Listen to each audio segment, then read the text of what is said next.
The Honourable Aaron Stonehouse. Thank you, Mr. Acting President. Mr. Acting President, I rise today to give what may be my last speech in Parliament. I'd like to begin by perhaps reflecting on where this all began 4 years ago when I gave my inaugural speech. I remember when I began, I had absolutely no idea what I was doing, and I spent weeks and weeks before I was sworn in stressing about what I would say in my inaugural speech, revising draft after draft, bouncing it around confidence, receiving feedback, and eventually I ended up with a speech that I was happy with, and I read it verbatim with my head down, looking at a lectern. I thought I'd do it a little bit differently for my valedictory. I have a few notes, but I haven't prepared anything, nothing's set in stone, so we'll see where this leads us. Some members may not be familiar with the story of how I found myself elected, but it was somewhat of a fluke. I volunteered to be a candidate for my political party when a call went out for willing and able bodies. At the time, I remember speaking to then Senator David Leyonhjelm, who was rallying party members and looking for candidates for the state election in 2017. And I surveyed the room and saw that there were a few people that were interested, but not too many, so I put my hand up. And at the time, I was only 26. When I spoke to the then Senator, he asked me, do you want to run to win, or do you just want to be a warm body and run as a paper candidate? And I said, well, I don't know, you tell me. I'm 26 years old, what should I do? He said, you're too young for this. Like, politics will ruin your life. It's a terrible thing to get into. We'll put you down as not wanting to win. So that's how he recorded me. Aaron Stonehouse does not want to win. After that, there was some vetting processes, some interviews, some discussions, and eventually I found myself as the lead candidate for the South Metro region, South Metropolitan region. And very much not expecting to win. The party hedged its bets. It was expecting to win in the agricultural region, and it put its star candidate in the agricultural region, and it put me in South Metro, where I was unexpected to win. I went to bed the night of the election. I helped out where I could. I volunteered. There wasn't much for me to do as a paper candidate, but I went to bed the night of the election at probably 10 p.m, and I got a call at 11 p.m. from the then party president, Mr. Connor Whittle. And he said, are you looking at the election results? No, I've been asleep. He said, well, it looks like you're probably going to win. The first thing you should do is delete your social media profiles. So I followed his advice, I deleted it. But that wasn't before somebody snagged a picture of me drunk as a skunk at my brother's wedding, smoking a cigar and probably making some lewd hand gesture. But nonetheless, I found myself suddenly propelled into a position of being a member-elect of Parliament. And it was almost a sinking feeling at first. Damn, I had to quit my job. I'd just been offered a promotion. What am I going to do for the next few weeks in this weird transitional period where you've quit your job, but you're not sworn in as a member yet, and so you have no income. So I quickly burned through what savings I had. But then I found myself here in Parliament, and I would like to think it's my gosh, it is really a transformational experience. It really changes you quite a lot, and for the better, absolutely. I'm a little older, perhaps a little wiser, a little more cynical, certainly, a little bit lighter. I think I might have lost about 20-odd kilos over the course of 4 years, which I'm pretty happy with. There's still a long way to go. But you learn a lot, and you meet some incredible people, and it's a very, very unique experience. There's no other job like it. I was elected, by complete fluke, by chance. By quirk of the electoral system, my name drew in a very good position on the ballot, and not through my own merit, I found myself elected. But I'd like to think that I've contributed something to the Parliament of Western Australia, that I've tried to represent my constituents and the broader state properly and well, and that I've taken my responsibilities very seriously. It took me a little while to find my feet, maybe a few months, but then I really hit the ground running and I dived into committee work, and I served on a couple of standing committees and several select committees. I was co-opted onto other standing committees. In fact, I think some of my committee colleagues probably wanted to throttle me at the end of it because I was creating more and more work for the various standing committees. Found myself co-opted onto the Standing Committee for Legislation, for instance, on a motion of my own to refer a bill to them that they otherwise wouldn't have looked at, and they probably thought they had better things to do. But I was glad to do that kind of work, even though it filled up my calendar pretty quickly. I'd like to perhaps reflect on some of the things that I was able to achieve over the last 4 years. And it's something to bear in mind. As a member of the crossbench, you're in a very unique position. You're not in government. You can't really affect the kind of change that you want to. You come to Parliament with bright ideas, with your own agenda, with your own policies perhaps, but you're not in a position to enact those. But you're also not in the opposition either. You're not able to take a message to the electorate that says, if you vote for me, here is what I will implement. You can to an extent, but you don't really have that same legitimacy or that authority that the opposition parties have. So you're sort of stuck in the middle, and you have to take the wins where you can get them. And you have to navigate and horse trade and wheel and deal a little bit to try to eke out a little bit of your agenda where you can. I've quite often found myself representing unpopular characters. I found myself on the side of ticket scalpers, wheel clampers, gamblers, tobacconists, unpopular mining billionaires, shooters, and all other manner of misfits and unpopular folk. And it sometimes felt like I was the member for Vice, I'm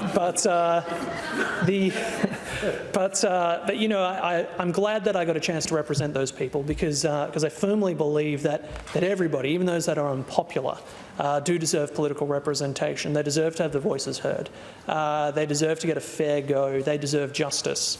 And I'm glad that I was able to do that. And while I may not have always won, I was at least able to give those people a voice at times when they needed it.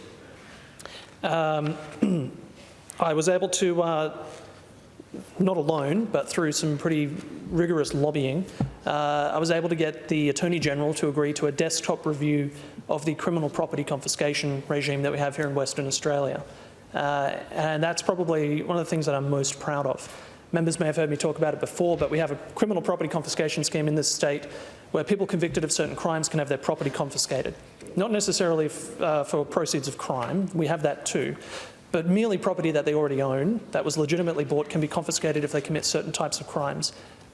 That may be reasonable in certain circumstances. What's unreasonable is that quite often innocent third parties get caught up in that scheme. The estranged spouse of a convicted criminal may find their share in their home forfeit because of the crimes of their estranged husband or wife. And it leads to some serious injustice. And it would only require a few small changes to the Criminal Property Confiscation Act and the Misuse of Drugs Act. I introduced my own private members bill to try to address some of these issues. But of course, being a member of the crossbench, your private members' bills don't go too far. But I was able to get the Attorney General to agree to that desktop review, which was conducted by Wayne Martin, and produced a report which made some recommendations that I think would help alleviate some of the unintended consequences of our criminal property confiscation scheme. Now, my regret is that I won't be here long enough to see some of those recommendations implemented. I really do hope, that a future government will pick some of those up and implement them to address that injustice. I also had the privilege of working on a select committee which inquired into alternative approaches to the reduction of illicit drug use and its harms. And that was chaired by the Honourable Alison Zamon, and that was made up of members of the Liberal Party, the Nationals, the Greens and Labor and myself. And we had a fantastic opportunity to look at illicit drugs and drug control regimes in various countries and around the state. And it came up with some fantastic recommendations as well with bipartisan or cross-party support. And I really hope that we have an opportunity to implement some of those changes at some point. I'm really no bleeding heart, but when you see some of the harm being caused around Western Australia, particularly in regional communities, and you see that there are alternative ways to approach this to reduce the harm ultimately and in the end reduce the use of illicit drugs. I think that committee did fantastic work. It really did. And I hope a future government might look at some of those recommendations. I had an opportunity as well, Mr. Acting President, to chair my own select committee into personal choice and community safety, and it had an opportunity to look at some very wide-ranging, interesting issues like bike helmets and the like. But it also made some very interesting findings around responsible regulation. and holding bureaucratic agencies accountable for the red tape and the regulations that they impose on the rest of society. There's some fantastic ideas there about introducing a regime of regulatory responsibility, similar to what New Zealand and New South Wales has, which we're told Treasury is working on currently. Which I would hope, when I'm long gone, we might see implemented here in Western Australia, where it might help reduce the burden of red tape. I also had the opportunity to advance a motion for self-defence for vulnerable people, for women and for the elderly, for those with disabilities, and that motion passed successfully. And that was around ensuring that vulnerable people who carry pepper spray, for instance, don't find themselves on the receiving end of a fine from the police. The motion was successful. The House supported it unanimously. Unfortunately, it didn't get much. Didn't get too much further than the Minister for Police. I had, of course, many others have commented on this, but I had an opportunity to contribute to the voluntary assisted dying debate. And this was a pretty significant piece of legislation. It saw us here all hours of the night, sitting for very extended periods of time. And there were a couple of things in the passage of that bill. There were a few changes we were able to make that tightened up some of the controls to try to prevent, for instance, beneficiaries in wills from signing off on the paperwork required for voluntary assisted dying. But there are a couple of things lacking in that bill. Some around reporting obligations, which I'm disappointed weren't addressed during the debate and weren't amended when we dealt with that legislation. But also, Mr. Acting President, inadequate protections for conscientious objectors, and that remains a concern for me. I've used my platform in Parliament to fight for the rights of conscientious objectors wherever I've had that opportunity, and I'm disappointed that the voluntary assisted dying regime we have doesn't include protections for those people. I would hope that any future review of voluntary assisted dying legislation would have an opportunity to look at the lack of protections for conscientious objectors and to see if there are any unintended consequences there for it, as I predicted there might be. I've also had the opportunity to advocate for the protection of Western Australia's heritage, its history and its culture. In particular, I've taken up the cause of a small ragtag group of activists who are trying to prevent the destruction of family headstones at Perth's premier cemetery, Karrakatta. For members that are unfamiliar, we have a situation there where there is renewal ongoing at the cemetery, and what that essentially means is headstones are removed and new plots are dug in between the existing plots. Now, the argument will go that, well, these are old grave sites that nobody visits anymore, and therefore we need to make room for new grave sites. The problem is, it seems, and certainly the activists that I've spoken to are concerned that headstones are being removed without family members being reached, that the efforts to contact family members are insufficient, and that what is deemed to be a historically significant site, which should be protected and not have its headstone removed, the threshold for that historically significant site is too high. And so sites that mark the grave of Western Australia's war heroes or its pioneers or people that built this state are being removed because they don't quite meet the standard of a panel that decides if they're historically significant. Now that is something that I've been advocating for a review into, and I'm glad that a review was announced prior to the election. We'll wait and see what the outcome of that review is. But that is something that is an example of one of the kinds of issues that often get perhaps ignored by major parties, by the government or the opposition, because it's a very difficult issue to address. And of course, anyone sometimes in opposition, spokespeople for local government will say, yes, they're happy to review this situation and put an end to renewal, but then once they find themselves in the seat of a minister, it all then becomes too difficult and too hard.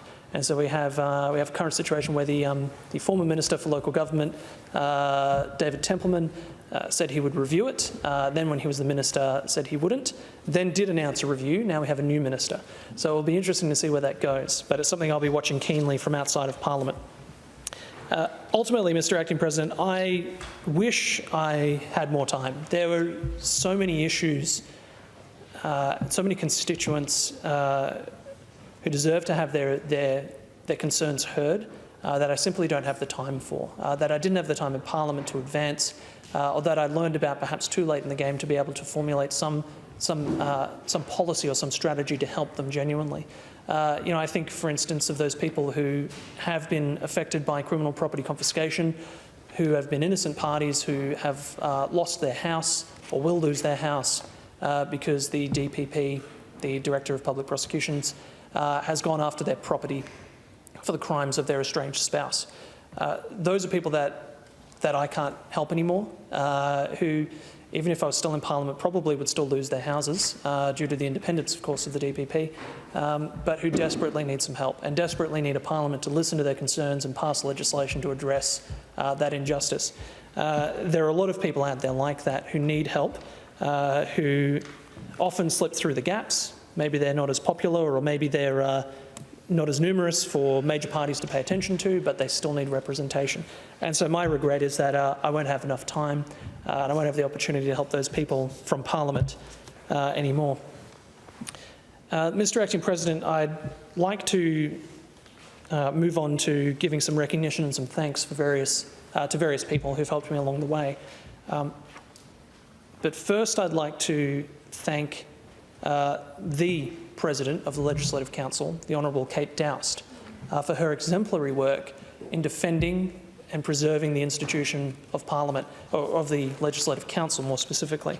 I think she has done a tremendous job, and she has done it in the face of criticism from everyone from her own side to the media, to political pundits far and wide. She has done an absolutely remarkable job. And for those unfamiliar who might be reading this speech or might listen to it, the Honourable Kate Doust finds herself in a situation of facing legal action for carrying out what I think, and what I think a lot of members regard as her duty as the President of the Legislative Council. And that is quite a remarkable situation to find ourselves in. And the Supreme Court will litigate that action, and we'll learn the outcome of that in due course. But really something quite important hangs in the balance, and that is the institution of parliamentary privilege, which underpins everything that Parliament does. It's an incredibly important institution. It is what allows us here to say what we like, to criticise the government without fear of prosecution from the police or from some other agency, without fear of retribution from an angry executive government. And it might sound far-fetched, nothing like that could happen, nothing like that could possibly happen here in Western Australia in a liberal democracy like ours. But it's an important institution, and it's there because it is there because human nature is human nature, and power corrupts, and absolute power corrupts absolutely. And you have to have those checks and balances in place. The executive government as an institution is not inherently corrupt necessarily, but people are always corruptible. People always are prone to their weaknesses, to look at things they perhaps shouldn't look at, or to pry into things that they shouldn't pry into. People can be petty, they can be jealous, they can be nasty and vindictive. That is human nature. So it's important to have an institution like parliamentary privilege that ensures that Parliament can do its job and hold the government to account without fear of retribution from the executive government or agents acting on its behalf. And I think the Honourable Kate Doust, the President of the Legislative Council, has done a fantastic job upholding those values, protecting that institution. And I've got to say, I really think it is a shame that she won't continue in that role. I think she set an excellent example for all of us, and she's hopefully set an excellent example for whoever will take her place in the next Parliament. And I would hope that those that follow after her in the parliaments to come will look back to the example that she set and the example that previous presiding officers have set on the importance of protecting that institution, to protect not just the functions of the Legislative Council, but the relevance of this chamber.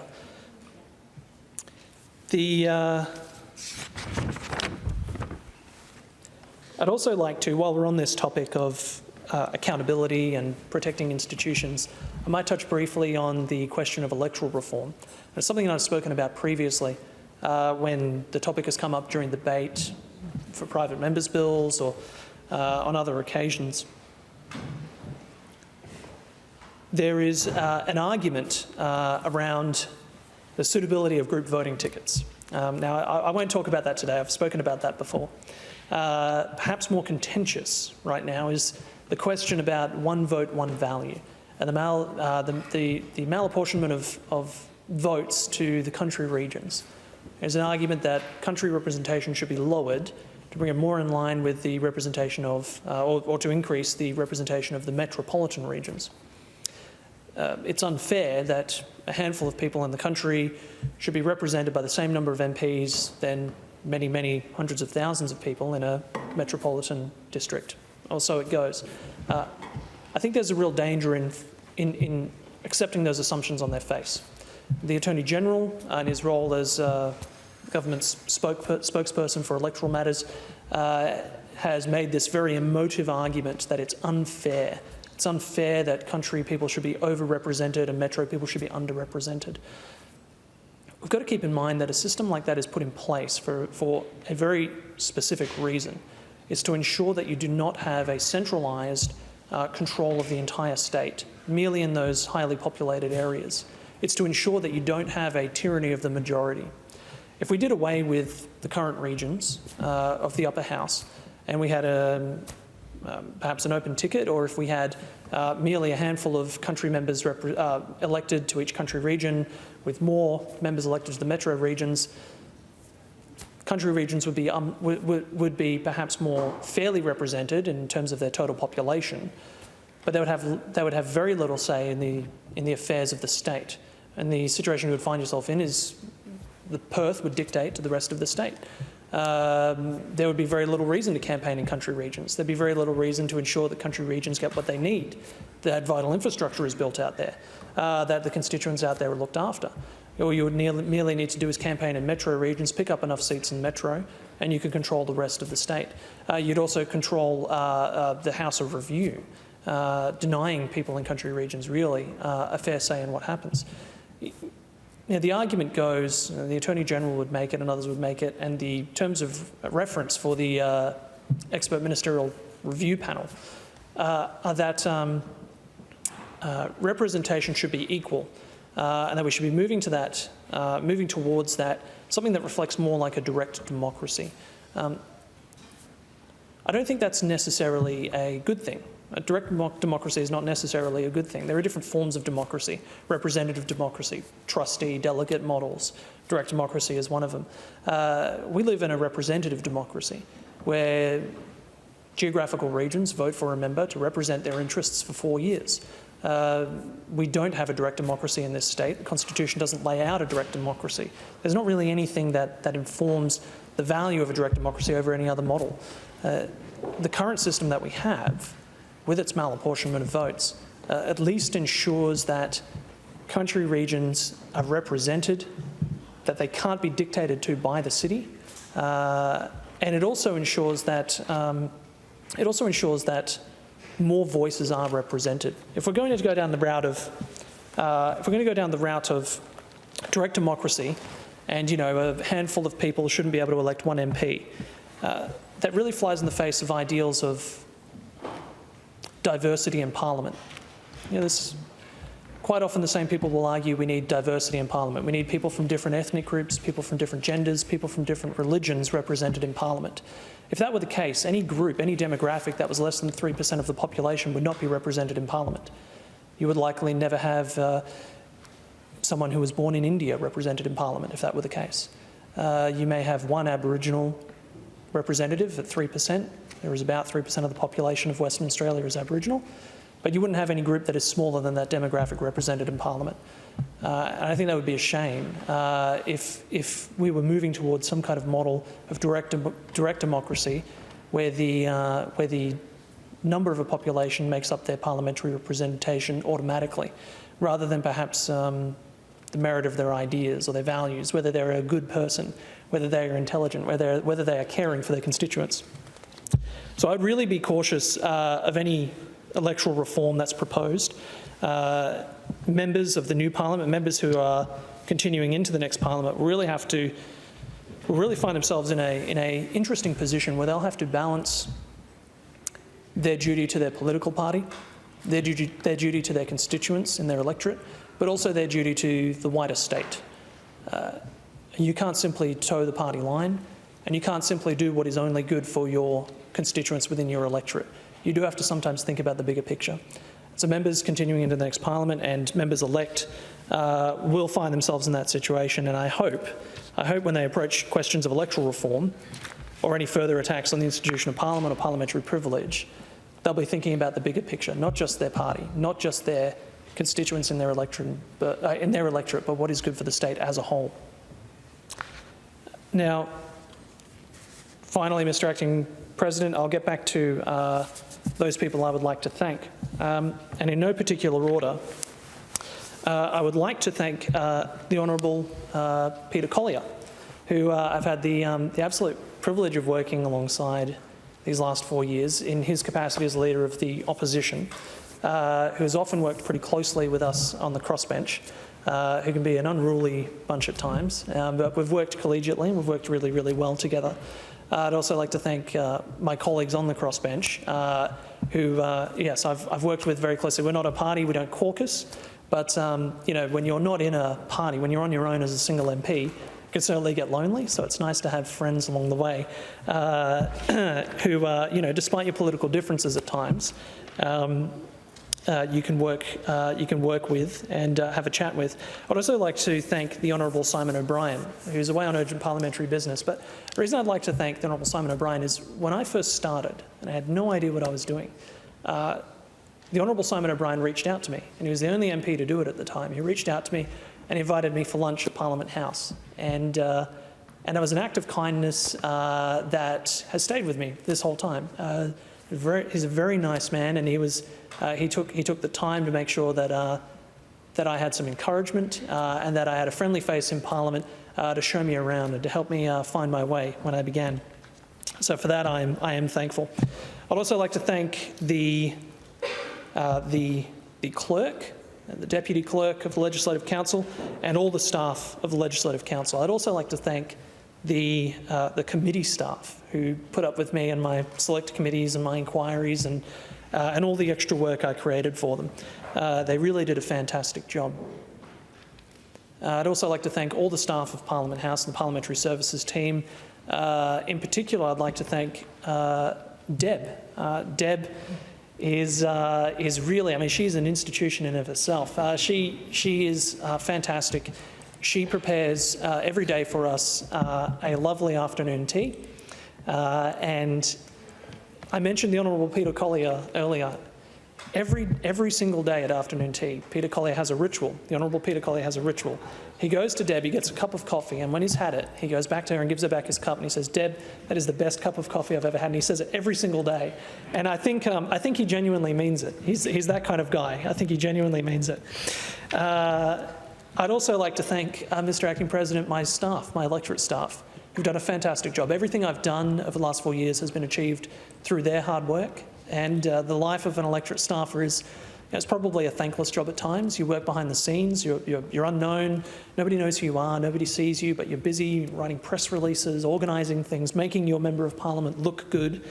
And so, again, in no particular order, I'd like to thank Nicola Corin, Kate Fantanell, Craig Buchanan and Jack Taylor, who've been in my office working very, very hard and making my life easier and making me look good.